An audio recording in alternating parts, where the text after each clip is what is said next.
Samajwadi party के राष्ट्रीय सचिव और मुख्य प्रवक्ता राजेंद्र चौधरी आज हल्द्वानी पहुंचे, जहां उन्होंने सर्किट हाउस में प्रेस कॉन्फ्रेंस कर भाजपा सरकार को जमकर घेरा। उन्होंने कहा कि भाजपा की कथनी और करनी में बहुत अंतर है। ये सरकार सिर्फ और सिर्फ छलने का काम करती है। इस दौरान राजेंद्र चौधरी ने उत्तराखंड की भाजपा सरकार को काम न करने वाली सरकार बताते हुए कहा कि यूपी और उत्तराखंड में भाजपा की डबल इंजन सरकार को पूरी तरह फेल है। इस सरकार में महंगाई, भ्रष्टाचार और अग्निवीर भर्ती जैसी योजना लाकर नौजवानों के भविष्य के साथ खिलवाड़ किया है। राजेंद्र चौधरी ने कहा कि समाजवादी पार्टी लोकसभा चुनाव को बहुत मजबूती के साथ लड़ने जा रही है। उत्तराखंड में नैनीताल और हरिद्वार लोकसभा में सपा का मजबूत जनाधार है, लिहाजा पार्टी इन दोनों लोकसभा सीटों को बेहद मजबूती से लड़ने पर विचार कर रही है, जिसको लेकर जल्द ही रणनीति तैयार की जाएगी। समाजवादी पार्टी ये मानती है कि भाजपा न उत्तर प्रदेश में जनहित के काम में कामयाब हो सकी है, न उत्तराखंड में।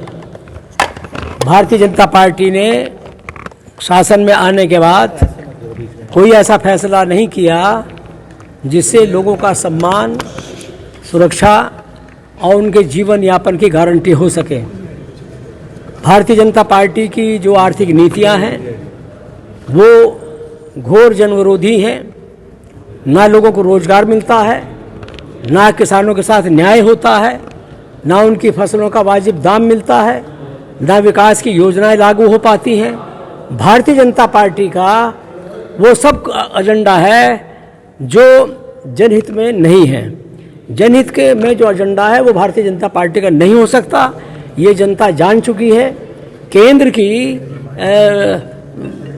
अब 10 साल सरकार होने जा रही है और उत्तराखंड और उत्तर प्रदेश की 6 साल से ज़्यादा की सरकारें जनता के इच्छाओं पर, उनकी आकांक्षाओं पर, उनके जो अपेक्षा थी उस पर भाजपा खरी नहीं उतरी है।